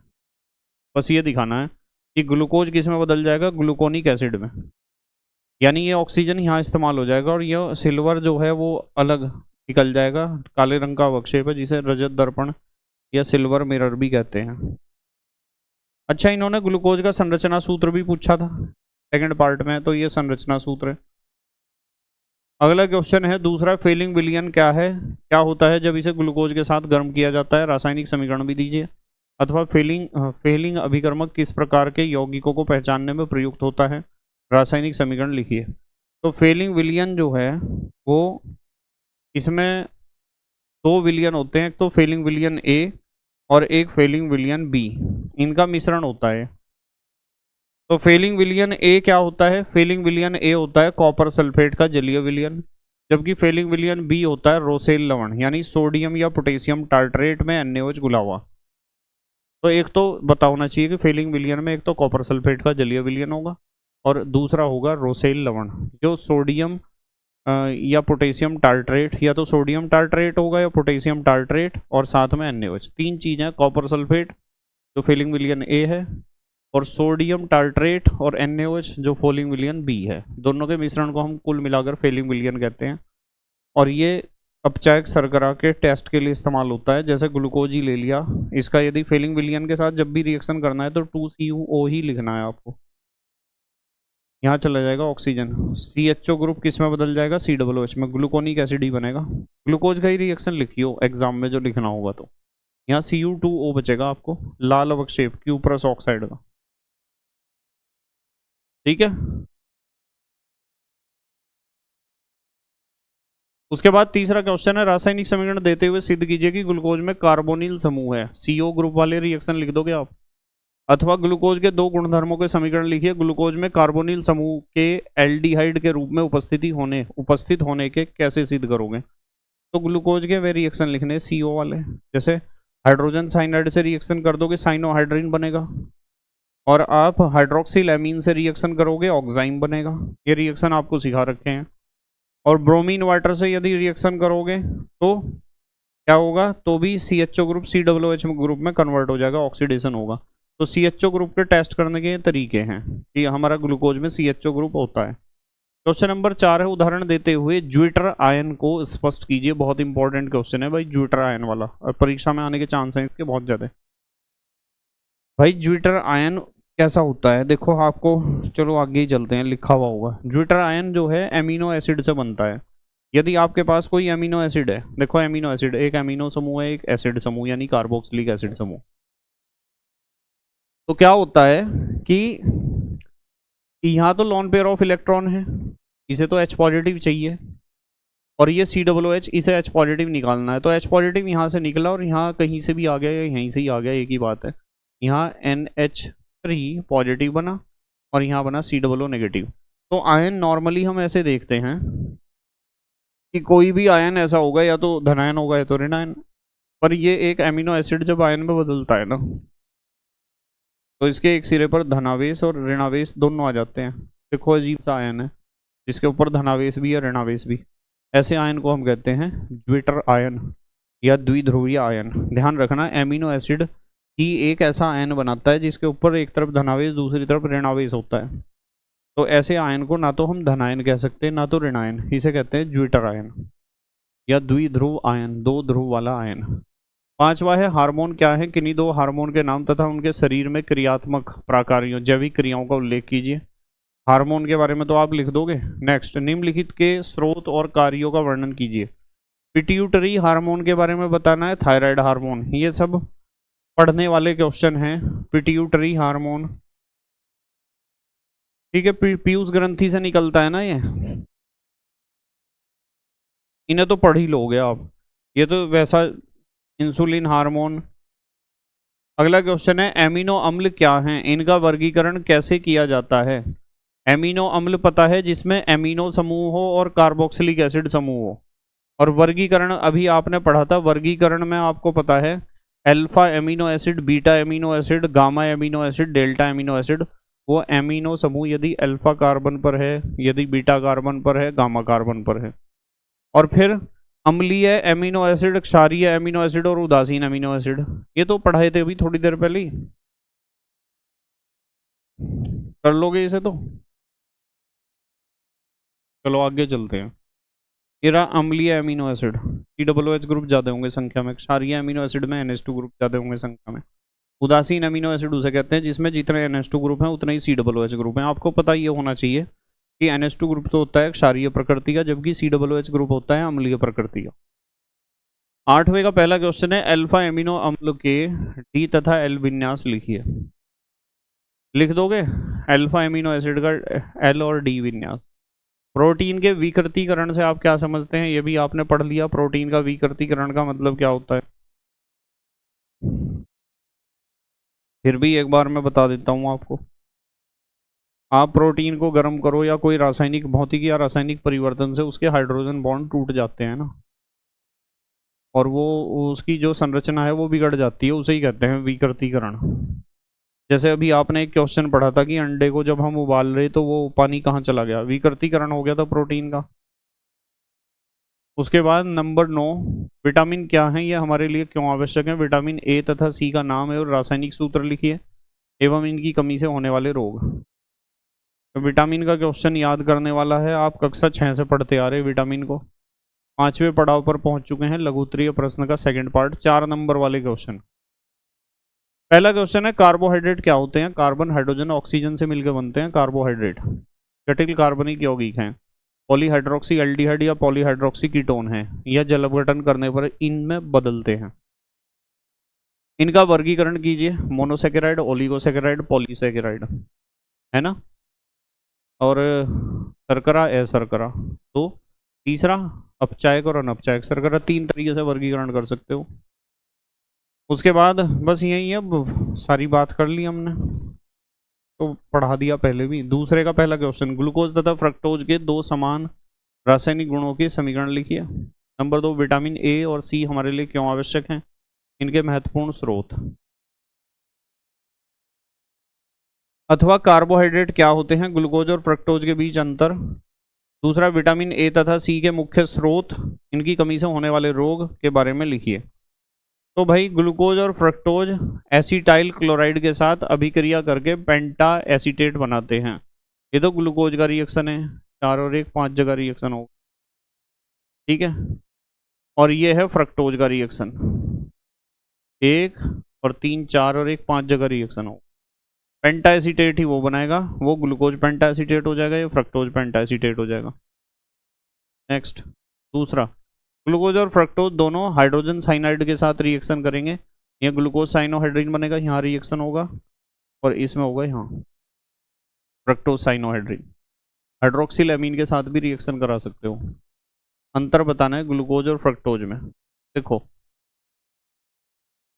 ग्लूकोज पके हुए अंगूरों, शहद तथा अधिकांश मीठे फलों में पाया जाता है, अतः इसे अंगूर की शर्करा भी कहते हैं।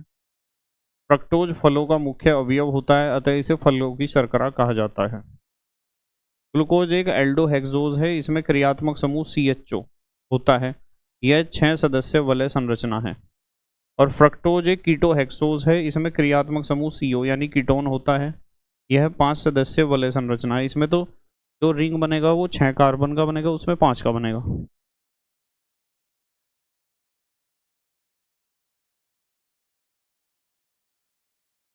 उसके बाद ग्लूकोज दक्षिण ध्रुवण घूर्णक होता है, अतः इसे डेक्सट्रोज भी कहते हैं। और फ्रक्टोज वाम ध्रुवण घूर्णक होता है, अतः इसे लेविलोज भी कहते हैं, D form L form. Glucose HNO3 द्वारा ऑक्सीकरण से सैकरिक अम्ल बनाता है, और फ्रक्टोज HNO3 द्वारा ऑक्सीकरण से ग्लाइकोलिक एसिड बनाता है तथा टार्टरिक अम्ल। ग्लूकोज की अभिक्रिया ब्रोमीन जल से कराने पर यह ग्लूकोनिक अम्ल में ऑक्सीकृत हो जाता है, और फ्रक्टोज की अभिक्रिया ब्रोमीन जल से कराने पर यह ऑक्सीकृत नहीं होता। ब्रोमीन वाटर के साथ ये रिएक्शन करेगा। अब आप कहोगे क्यों? क्योंकि ब्रोमीन वाटर जो है ना, एक वीक ऑक्सीडाइजिंग एजेंट है, दुर्बल ऑक्सीकारक।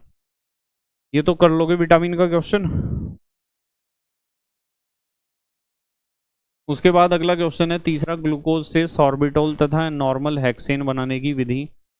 रासायनिक समीकरण देते हुए लिखिए, ग्लूकोज को ग्लूकोज फिनाइल हाइड्रेजोन तथा नॉर्मल हेक्सेन में किस प्रकार परिवर्तित करोगे? केवल रासायनिक समीकरण। यहाँ तो ग्लूकोज का अपचयन कर दो आप, ये CHO ग्रुप CH2OH में कन्वर्ट हो जाएगा, ये बन जाएगा सॉर्बिटोल। और ग्लूकोज का यहाँ अपचयन करा हमने, हाइड्रोजन आयोडाइड और लाल फास्फोरस HI और लाल फास्फोरस से रिएक्शन जब आप करोगे, तो ये जितने भी OH ग्रुप हैं, CHO ग्रुप हैं, सारे CH3 CH2 में कन्वर्ट हो जाएंगे। और फिर दोबारा रिएक्शन करोगे तो एक लंबी श्रृंखला आपको मिल जाएगी। आप डायरेक्ट यहाँ से इसे भी बना सकते हो, बीच में इसे हटा के, ठीक है, नॉर्मल हेक्सेन मिलेगा उससे। और फिनाइल हाइड्रोजीन से रिएक्शन करोगे तो फिनाइल हाइड्रोजीन से रिएक्शन ऐसे होगा कि यहाँ से H2, यहाँ से O, यहाँ से O, यहाँ से O, यहाँ से O, ठीक है। प्राइमरी इसे हटा दो यहाँ से, यहाँ ये जो एल्कोहल है, इस एल्कोहल और इस वाले यहाँ रिएक्शन होगा और यहाँ होगा। उसके बाद आ जाओ, ग्लूकोज की उन अभिक्रियाओं का वर्णन कीजिए जो इसकी खुली श्रृंखला संरचना द्वारा नहीं समझाई जा सकती। हाँ, ग्लूकोज की खुली श्रृंखला द्वारा नहीं समझाई जा सकती। यदि यह ग्लूकोज है, देखो चक्रीय संरचना है, यदि इसका मिथाइल अल्कोहल के साथ रिएक्शन करते हैं शुष्क HCl गैस की उपस्थिति में, तो वो ये रिएक्शन तभी समझ में आता है जब बंद श्रृंखला यौगिक की हम बात करते हैं, बंद श्रृंखला की, क्लोज्ड। खुली श्रृंखला में ये नहीं बनता। ये आपके पास ग्लूकोज है, ठीक है। इसका रिएक्शन जब आपने मिथाइल अल्कोहल के साथ करा, मिथाइल अल्फा डी ग्लूकोसाइड और मिथाइल बीटा डी ग्लूकोसाइड, ये दो बनते हैं। खुली श्रृंखला संरचना से ये रिएक्शन समझ में नहीं आता। 5वां क्वेश्चन है हमारा, डीएनए तथा आरएनए में कोई 4 अंतर लिखिए। ये बहुत इंपॉर्टेंट क्वेश्चन है, डीएनए आरएनए वाला। डीएनए और आरएनए में 4 अंतर, इधर डीएनए उधर आरएनए। यह केंद्रक में पाए जाने वाले क्रोमोसोम, गुणसूत्र में पाया जाता है डीएनए, अनुवांशिक पदार्थ है ना। यह मुख्यतः कोशिका द्रव्य साइटोप्लाज्म में पाया जाता है, यानी केंद्रक से बाहर। इसमें डीऑक्सीराइबोज शर्करा होती है, इसमें राइबोज शर्करा होती है आरएनए में।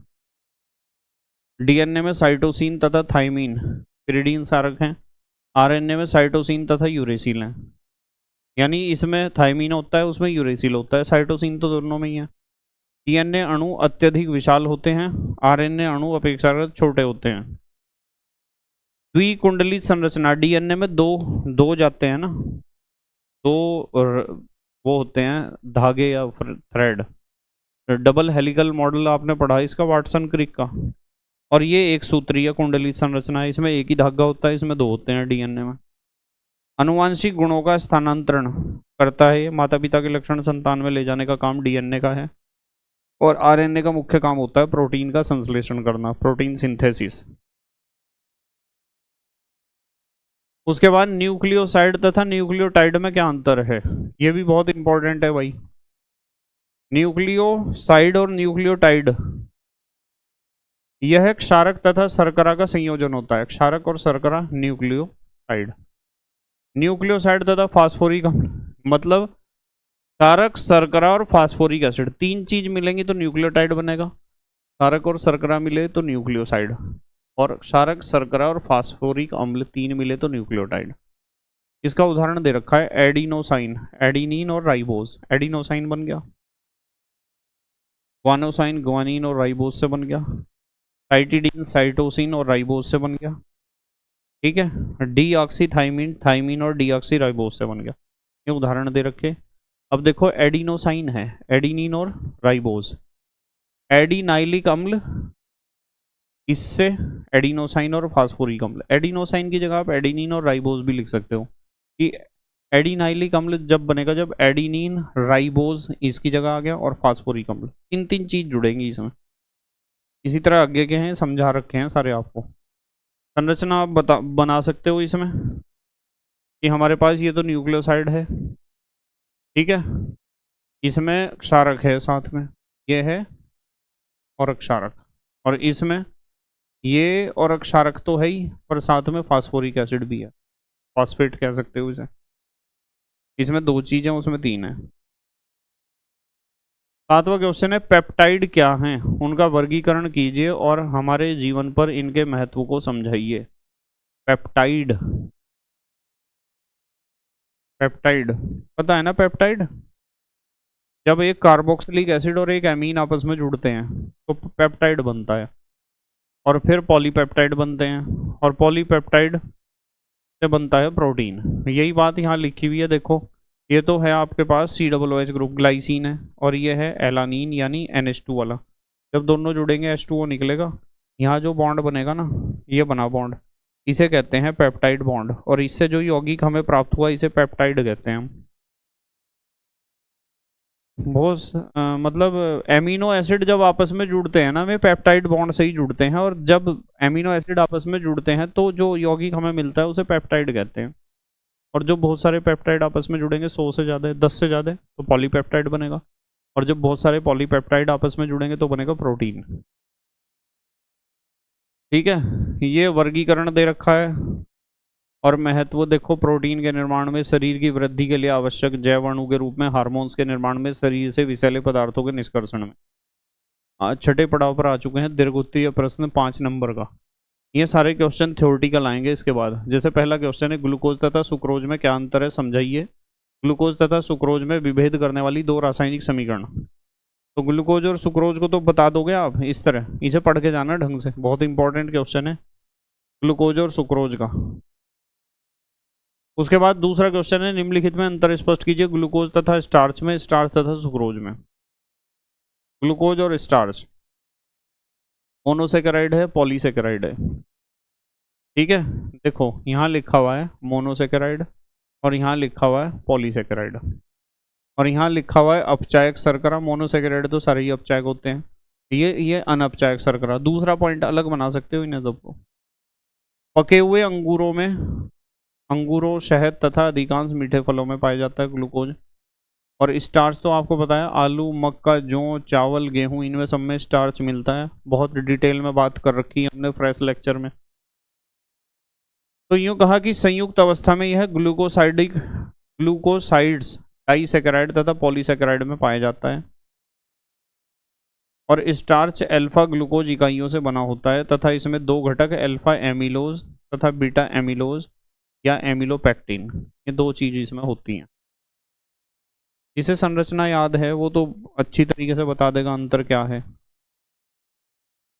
अपचायक शर्करा है, फेलिंग विलयन के साथ लाल अवक्षेप देता है, टॉलेन अभिकर्मक के साथ रजत दर्पण देता है, ठीक है।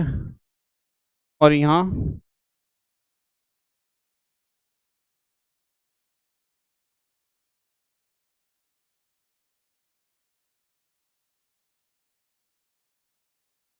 देखो, यह फेलिंग विलयन के साथ कोई अवक्षेप नहीं देता क्योंकि अनअपचायक शर्करा है। टॉलेन अभिकर्मक के साथ भी कोई अवक्षेप नहीं देता, अनअपचायक शर्करा है। यह आयोडीन के केआई विलयन के साथ कोई रंग नहीं देता है। और स्टार्च तो पता है आयोडीन केआई विलयन के साथ बैंगनी रंग देता है, स्टार्च का टेस्ट होता है, ठीक है। सुक्रोज और स्टार्च में भी ऐसे ही अंतर आप याद कर लोगे। तीसरा क्वेश्चन है, मोनोसेकेराइड क्या हैं, इनको कैसे वर्गीकृत करते हैं, ग्लूकोज एवं फ्रक्टोज के चक्रीय संरचनाओं को समझाइए। मोनोसेकेराइड बता दोगे आप, और ये चक्रीय संरचना है ग्लूकोज की, alpha D glucose, beta D glucose, ठीक है। ग्लूकोज फ्रक्टोज की चक्रीय संरचना ध्यान रखना, इंपॉर्टेंट है, ये संरचनाएं बनवा रखी हैं आपको। और ये फ्रक्टोज की हैं, alpha D fructose, beta D fructose. उसके बाद है कार्बोहाइड्रेट को परिभाषित कीजिए। ग्लूकोज के अणु में 5 OH समूह, CHO समूह, CO समूह के होने की पुष्टि हेतु एक एक अभिक्रिया सिखा रखी है, अभी भी बताई कई बार। और ग्लूकोज की इनके साथ रिएक्शन, ये तो आप कर लोगे आसानी से। जब एक बार आपने ग्लूकोज को पढ़ लिया पूरा डिटेल में, फिर तो कोई दिक्कत होने की ही नहीं है, जब ग्लूकोज को एक बार डिटेल में पढ़ लिया। पांचवा क्वेश्चन है, ग्लूकोज बनाने की दो विधियों के रासायनिक समीकरण लिखे। ग्लूकोज से सैकरिक अम्ल और ग्लूकोनिक अम्ल दोनों बना दिए अभी आपने। चलो आगे चल रही है, छठा क्वेश्चन आ गया। स्टार्च तथा सेल्यूलोज में मुख्य संरचनात्मक अंतर। स्टार्च और सेल्यूलोज में अंतर देखो,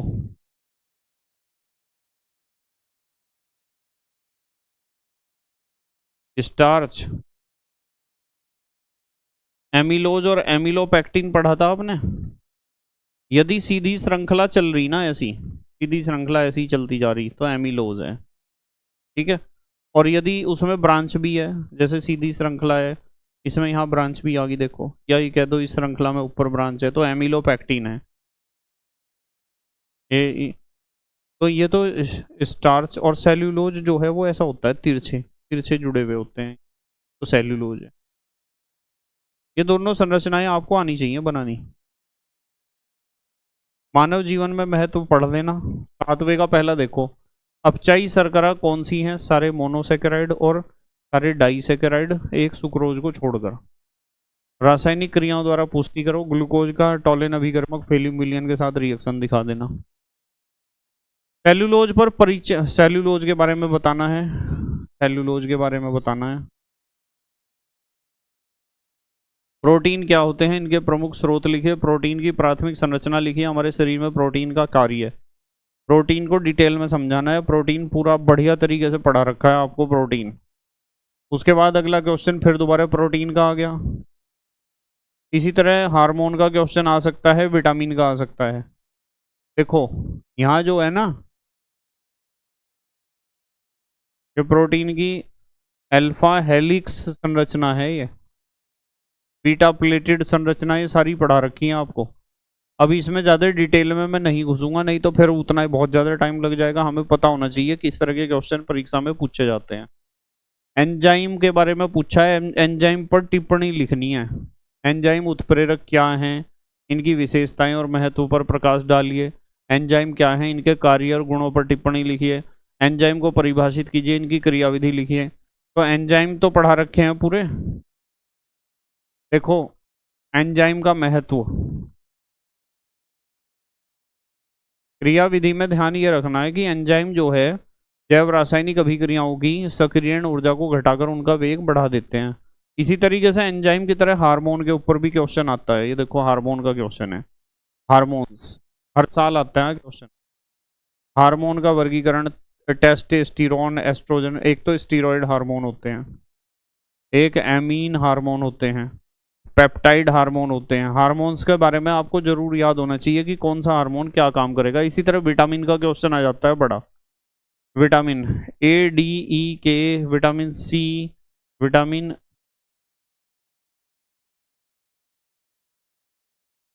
विटामिन का भी ऐसा ही क्वेश्चन आता है लॉन्ग। फिर न्यूक्लिक अम्ल का क्वेश्चन आ सकता है जिसमें डीएनए और आरएनए के बारे में पूछा जा सकता है। ठीक है, ये डीएनए आरएनए का क्वेश्चन है, न्यूक्लिक एसिड का। मतलब टॉपिक तो वही है सारे के सारे।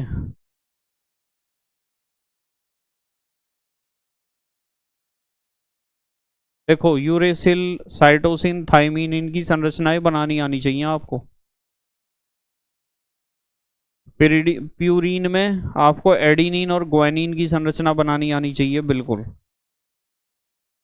न्यूक्लिक अम्ल का क्वेश्चन आ गया, डीएनए, डीएनए की संरचना पूछ ली। देखो डीएनए देखना, डबल हेलिकल मॉडल, जैसे मैंने नोट्स में लिखवा रखा है बिल्कुल ऐसे ही करना है आपको। नोट्स वाला ही आंसर लिखना है, जैसे मैंने आपको समझा रखा है फ्रेश लेक्चर में, बिल्कुल सारे आंसर वैसे ही लिखने हैं सिंपल तरीके से। ठीक है बेटे, तो ये इस तरह के क्वेश्चन परीक्षा में आएंगे लास्ट चैप्टर में से। आपको ये क्वेश्चन, ये टॉपिक सारे पक्के करके जाने हैं। और हमारा जो है वैसे तो रिवीजन कंप्लीट हो गया, पर मैं अब कल से पूरा प्रयास करूंगा कि हम लाइव क्लासेस लें और इम्पोर्टेंट टॉपिक्स को डिस्कस करें। जितने भी इंपॉर्टेंट क्वेश्चन हैं उन्हें डिस्कस करेंगे वन बाय वन, कोशिश करूंगा मैं पूरी अपनी तरफ से। तो thank you very much for watching this lecture and best of luck for your exam. Okay, bye.